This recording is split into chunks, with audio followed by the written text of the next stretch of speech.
গত রোববার রংপুর রাইডার্সের বিপক্ষে রাজশাহীর বিদেশি ক্রিকেটাররা ম্যাচ বয়কট করেন। বয়কট করেছিল দেশি ক্রিকেটাররাও। তবে ম্যাচের আগে তাদেরকে চেক ধরিয়ে দেওয়া হয় এবং সেই চেক হাতে নিয়ে এনামুল হক বিজয় ফেসবুকে একটি পোস্ট করেছিলেন, লিখেছিলেন সবকিছু ঠিকই আছে। ম্যাচ শেষে আবার সংবাদ সম্মেলনে তাসকিন আহমেদ বলেছিলেন, খেলার পিচের মতো চেকগুলো যদি বাউন্স করে এবার তাহলে আমাদের জন্য খুবই খারাপ হবে, এবং সেই ঘটনাই সত্য হয়েছে।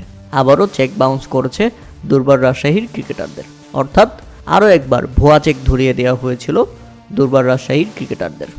এখন পর্যন্ত ক্রিকেটারদের অ্যাকাউন্টে 1 টাকাও জমা হয়নি।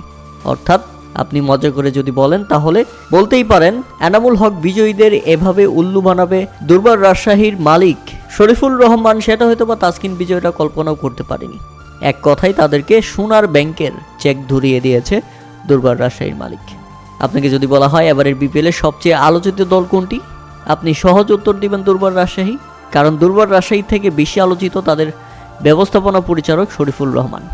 পারিশ্রমিক বকেয়া ইস্যুতে দলটির বিদেশি ক্রিকেটাররা ম্যাচ বয়কট করেন, দেশি ক্রিকেটাররা মাঠে নামতে চান না। তাসকিন বিজয়ীরা নিজেদের টাকা পয়সা খরচ করে হোটেল ভাড়া দিচ্ছেন, আবার নিজেদের খরচাতেই ম্যাচ খেলছেন। দলটাকে নিয়ে গেছেন প্রায় প্লে অফের অনেক কাছে, তারপরও এই দলটার ক্রিকেটাররা এখন পর্যন্ত তাদের পারিশ্রমিক পাচ্ছে না। এর চেয়ে খারাপ, এর চেয়ে লজ্জাজনক ঘটনা আর কি হতে পারে? ক্রিকেটারদের চেক কেন বাউন্স করছে, তারা কেন টাকা পাচ্ছে না, এ ব্যাপারে জিজ্ঞাসাবাদ করা হয়েছিল রাজশাহীর ম্যানেজার মেহরাব হোসেন অপিকে।